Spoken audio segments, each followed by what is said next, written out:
বাংলাদেশে অন্তর্ভুক্তিমূলক ও বিশ্বাসযোগ্য নয় এমন নির্বাচনে সহযোগিতা না করার আহ্বান জানিয়েছে ক্ষমতাচ্যুত আওয়ামী লীগ।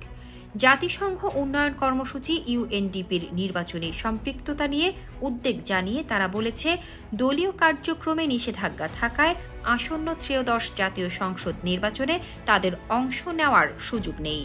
শনিবার ঢাকায় ইউএনডিপির প্রতিনিধি স্টেফান লিলার বরাবর পাঠানো এক চিঠিতে এই আহ্বান জানানো হয়। দলের পক্ষে চিঠিটি পাঠিয়েছেন সাবেক শিক্ষামন্ত্রী মহিবুল হাসান চৌধুরী নওফেল।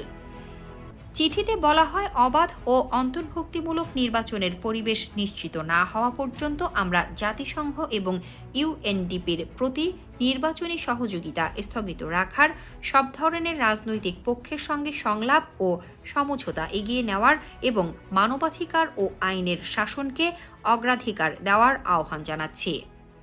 বাংলাদেশে ইউএনডিপির নির্বাচনী সহযোগিতা এবং জাতিসংঘ সনদের নিরপেক্ষতা, রাজনৈতিক অন্তর্ভুক্তি ও মৌলিক অধিকারের মূলনীতি লঙ্ঘনের বিষয়ে উদ্বেগ শীর্ষক এই চিঠিতে আরও বলা হয়, ইউএনডিপির নির্বাচনী সম্পৃক্ততা ও ব্যালট প্রজেক্টের মাধ্যমে সংস্থাটি এমন এক প্রক্রিয়ায় যুক্ত হচ্ছে যা অন্তর্ভুক্তিমূলক নয় এবং বিশ্বাসযোগ্যও নয়।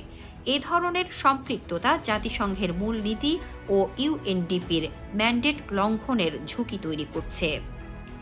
চিঠিতে আওয়ামী লীগ দাবি করেছে, বাংলাদেশের জনগণ এখন গণতন্ত্র পুনরুদ্ধারের পথে এবং জাতিসংঘের উচিত হবে সেই প্রক্রিয়াকে উৎসাহিত করা, প্রশ্নবিদ্ধ নির্বাচনের পৃষ্ঠপোষকতা নয়।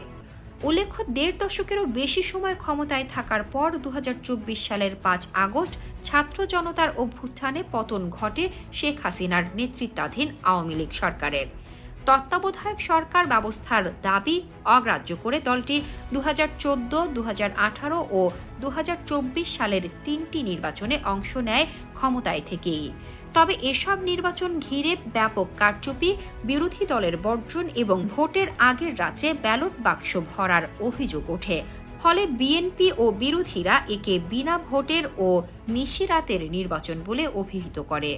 ২০২৪ সালের নির্বাচনে অংশগ্রহণমূলক চিত্র দেখাতে আওয়ামী লীগ শরিক ও বিরোধী দল জাতীয় পার্টির জন্য আসন ছেড়ে দেয়, কিন্তু শেষ পর্যন্ত আওয়ামী লীগের প্রার্থীরা নিজেদের বিদ্রোহীদের সঙ্গেই প্রতিদ্বন্দ্বিতা করে, যার কারণে নির্বাচনটি আমি আর ডামি নামে পরিচিতি পায়। এই ৩টি বিতর্কিত নির্বাচনের কারণেই দলটির বিরুদ্ধে জনগণের আস্থা নষ্ট করার অভিযোগ ওঠে। পরবর্তীতে হাইকোর্টের এক রায়ে সংবিধানের ৫ম সংশোধনী আংশিক বাতিল করে তত্ত্বাবধায়ক সরকার ব্যবস্থা ফেরানোর পথ খুলে দেওয়া হয়। আদালতের পর্যবেক্ষণে বলা হয়, অবাধ ও নিরপেক্ষতা নিশ্চিত করতে না পারায় এসব নির্বাচনে জনগণের আস্থা ধ্বংস করা হয়েছে। অন্তর্বর্তী সরকারের উপদেষ্টা পরিষদ গত মে মাসে ছাত্র নেতাদের দল, জাতীয় নাগরিক পার্টি ও ধর্মভিত্তিক দলের দাবির মুখে আওয়ামী লীগের কার্যক্রম নিষিদ্ধ ঘোষণা করে। পরে নির্বাচন কমিশন স্থগিত করে দলের নিবন্ধনও। এর ফলে দেশের অন্যতম প্রাচীন রাজনৈতিক দলটির নির্বাচনে অংশগ্রহণের পথ কার্যত বন্ধ হয়ে যায়। এই প্রেক্ষাপটে আওয়ামী লীগের জাতিসংঘে পাঠানো চিঠি দেশীয় ও আন্তর্জাতিক মহলে নতুন আলোচনার জন্ম দিয়েছে।